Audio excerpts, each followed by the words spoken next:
தமிழ்நாட்டில் மட்டுமல்ல, இந்தியா முழுவதிலும் உள்ள கிராமப்புற மக்களுடைய வாழ்வாதாரத்தை, மாநிலங்களின் நிதி கட்டமைப்பை, உள்ளாட்சி அமைப்புகளின் சுய சார்புத்தன்மையை, கிராமப்புற மகளிருக்கான வேலைவாய்ப்பை குலைக்கும் வண்ணம் ஒன்றிய அரசு தலைமையில் நிறைவேற்றியுள்ள மகாத்மா காந்தி ஊரக வேலை உறுதி திட்டத்திற்கு மாற்றாக கொண்டு வந்துள்ள புதிய திட்டம் குறித்து இந்த பேரவையில் தங்கள் அனுமதியோடு சில முக்கிய விவரங்களை தெரிவிக்க விரும்புகிறேன். மாண்புமிகு பேரவைத் தலைவர் அவர்களே, தமிழ்நாட்டில் உட்கட்டமைப்பு வசதிகளை ஏற்படுத்தும் திட்டமாக இருந்தாலும், நலிவுற்ற மக்களின் வாழ்வாதாரத்தை உயர்த்தும் திட்டமாக இருந்தாலும், அனைத்து திட்டங்களும் இது மாநில அரசினுடைய திட்டம், ஒன்றிய அரசின் திட்டம் என்ற பாகுபாடு இல்லாமல் திறம்பட செயல்படுத்தி வருகிறது. ஒன்றிய அரசின் பல முன்னோடி திட்டங்களில் இந்திய அளவில் தமிழ்நாடு அரசின் செயல்பாடுகள் முதன்மையாக இருப்பதோடு பல்வேறு ஒன்றிய அமைச்சர்களின் பாராட்டுதல்களையும் தொடர்ந்து பெற்று வருகிறது. இருப்பினும் ஒன்றிய அரசு தமிழ்நாட்டை வஞ்சிப்பதையே கொள்கையாக கொண்டுள்ளது என்பதை நாம் தொடர்ச்சியாக கண்டு வருகிறோம்.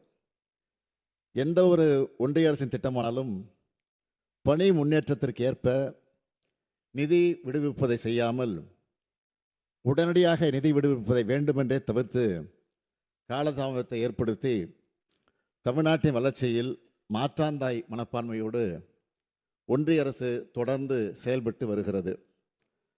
மகாத்மா காந்தி தேசிய ஊரக வேலை உறுதி திட்டத்திலும் கடந்த ஆண்டுகளை ஒப்பிடுகையில் 2025-26 ஆண்டில் தொழிலாளர் மதிப்பீடு மற்றும் நிதி ஒதுக்கீடு மிகவும் குறைவாகவே வழங்கப்பட்டுள்ளது. எடுத்துக்காட்டுக்கு, மகாத்மா காந்தி தேசிய ஊரக வேலை உறுதி திட்டத்தில் 1026 கோடி ரூபாய் ஊதியத்திற்கான தொகையையும் 1087 கோடி ரூபாய் பொருட்கூறுக்கான தொகையும் இன்று வரை விடுவிக்கப்படாமலேயே உள்ளது. ஒவ்வொரு ஆண்டும் இதே நிலைதான். வீடுகளுக்கு குடிநீர் இணைப்பு வழங்கும் உயர்நீர் திட்டத்திலும் இதுவரை 3112 கோடி ரூபாய் நிதி விடுவிக்கப்படாமல் பல மாதங்களாக நிலுவையில் உள்ளது. பிரதம மந்திரி கிராம சாலை திட்டத்தில் 516 கோடி ரூபாய் இன்னும் நிதி விடுவிக்கப்படாமல் உள்ளது.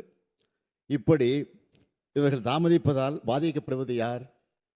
தமிழ்நாட்டின் கிராமப்பகுதியில் வாழக்கூடிய எளிய மக்கள் மற்றும் விவசாயிகள் தான். நம் மாநிலத்தின் மீது ஏன் இந்த ஓர வஞ்சனை என்றுதான் நாம் கேட்கிறோம்.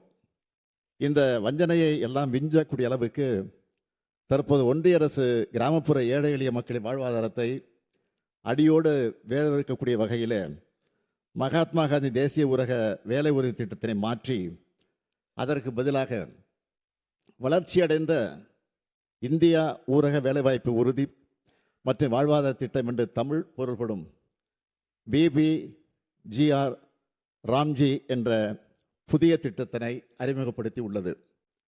ஏற்கனவே இருந்த மகாத்மா காந்தி தேசிய ஊரக வேலை உறுதி திட்டம் தமிழ்நாட்டில் சிறப்பாக செயல்பட்டு ஊரக பகுதிகளில் பதிவு செய்யப்பட்ட ஒவ்வொரு குடும்பத்திற்கும் 100 நாட்கள் வேலையை உறுதி செய்தும் சராசரியாக ஒவ்வொரு ஆண்டும் 65 லட்சம் குடும்பங்களைச் சேர்ந்த 74 லட்சம் தொழிலாளர்கள் தங்கள் உடல் உழைப்பை தந்து பயன்பெற்று வந்தனர்.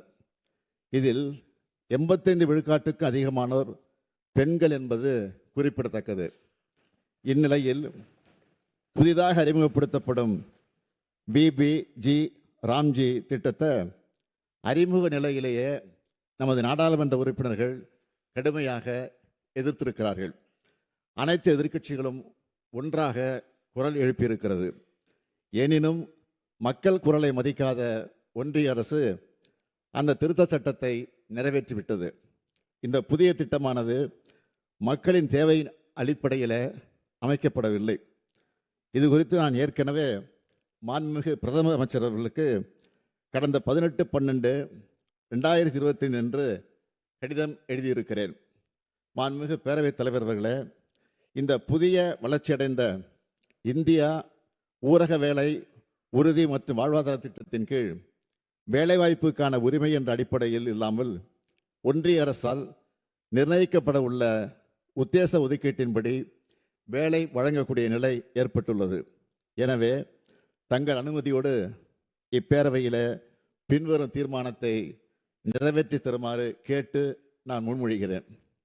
தீர்மானம்: மகாத்மா காந்தி தேசிய ஊரக வேலை உறுதி சட்டம் 2005 படி கிராமப்புற மக்களின் வேலைக்கான உரிமை நிலைநாட்டப்பட வேண்டும் என்றும், மக்களின் வேலைக்கான தேவைக்கேற்பவும் மகாத்மா காந்தி தேசிய ஊரக வேலை உறுதி திட்டத்தின் மாநில செயல்திறன் அடிப்படையிலும் தொடர்ந்து நிதி ஒதுக்கீடு செய்வது உறுதி செய்யப்பட வேண்டும் என்றும், மகாத்மா காந்தி தேசிய ஊரக வேலை உறுதி திட்டத்தின் கீழ் பெரும்பான்மையாக பலனடைந்து வந்த பெண்கள், மாற்றுத்திறனாளிகள், ஆதிதிராவிட மற்றும் பழங்குடியின மக்களின் வாழ்வாதாரம் தொடர்ந்து பாதுகாக்கப்பட சமூக பாதுகாப்பினை உறுதி செய்திட முந்தைய ஆண்டுகளின் ஒதுக்கீட்டிற்கு குறையாமல் ஒதுக்கீடு செய்யப்படுவது உறுதி செய்யப்பட வேண்டும் என்றும், உத்தேச மதிப்பீட்டின் அடிப்படையில் தன்னிச்சையாக ஒன்றிய அரசு நிதி ஒதுக்கீடு செய்யும் என உள்ள தற்போதைய புதிய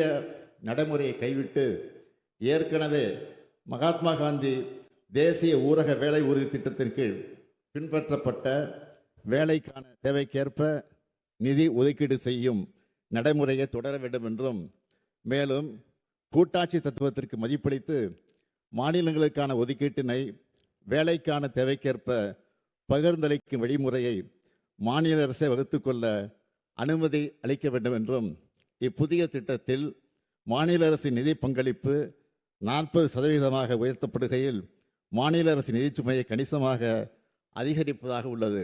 எனவே புதிய திட்டத்திற்கான நிதி பங்களிப்பு மகாத்மா காந்தி தேசிய ஊரக வேலை உறுதி திட்டத்திற்கான நிதி பங்களிப்பினை போலவே திருத்தி அமைக்கப்பட வேண்டும் என்றும், தேசத்தந்தை மகாத்மா காந்தி அவர்களின் பெயரை நீக்கி பல்வேறு உள்நோக்கங்களை கொண்டு இத்திட்டத்திற்கு வளர்ச்சியடைந்த இந்தியா ஊரக வேலைவாய்ப்பு உறுதி மற்றும் வாழ்வாதார இயக்கம் ஊரகம் BBG ராம்ஜி என பெயர் மாற்றம் செய்யப்பட்டு உள்ளது.